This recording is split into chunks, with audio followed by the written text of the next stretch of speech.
હું doctor Manan Vaghela SCG cancer hospital Bhavnagar ખાતે કિમોથેરાપીના નિષ્ણાત ડૉક્ટર તરીકે ફરજ બજાવું છું. આપણે સૌ જાણીએ છીએ કે કેન્સરની સારવાર દરમિયાન દર્દીને કિમોથેરાપીના એકથી વધારે સેશન્સમાં ડોઝ લેવાની જરૂર પડતી હોય છે. હવે આ કિમોથેરાપીના ડોઝ બે રીતે આપી શકાય. એક તો નસમાં 100 વાટે ડોઝ ચડાવી શકાય. પણ આપણે સૌ જાણીએ છીએ કે કિમોથેરાપીની દવાઓ જ્યારે નસ વાટે ચડાવતા હોય છે ત્યારે એ નસમાંથી દવા જાય ત્યારે ઘણી વખત દર્દીને નસમાં સોજો આવો અથવા તો વારંવાર એકને એક હાથમાં બોટલો ચડાવવાથી નસ સુકાઈ જેવી તકલીફો થઈ શકે.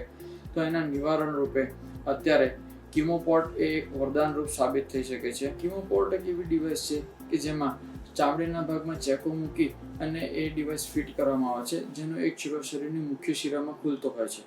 એટલે જ્યારે પણ દર્દીને કિમોથેરાપી ચડાવવાની જરૂર હોય ત્યારે એ કિમોપોર્ટમાં નીડલ ઇન્સર્ટ કરી અને એ કિમોપોર્ટ વાટે કિમોથેરાપીની દવાઓ આપી શકાય છે.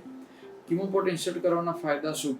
તો આપણે સૌ જાણીએ છીએ કે કેન્સરની સારવાર દરમિયાન દર્દીને અવારનવાર કિમોથેરાપીના ડોઝ ચડાવવા પડતા હોય છે.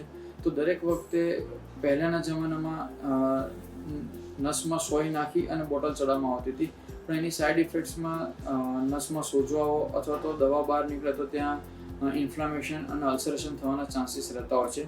જ્યારે કિમોપોર્ટમાં દર્દીને ફાયદો થાય છે કે જ્યારે પણ નીડલ ઇન્સર્ટ કરીએ તો ઇઝીલી એનાથી કિમોથેરાપી આપી શકાય છે. એટલે દર્દીને વારે ઘડીએ પંચર કરવામાંથી મુક્તિ મળે છે અને ઓવરઓલ દર્દીનો જે કિમોથેરાપીનો એક્સપિરિયન્સ હોય છે એ ઘણો સ્મૂથ બનાવી શકાય છે.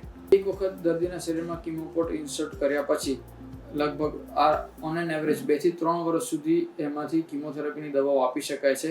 પણ હા, કિમોપોર્ટની રેગ્યુલર સંભાળ રાખવી જરૂરી છે અને ટ્રેન સ્ટાફ અથવા તો એક્સપિરિયન્સ ડૉક્ટર પાસે જ કિમોપોર્ટમાંથી કિમોથેરાપી લેવાનો આગ્રહ રાખવો.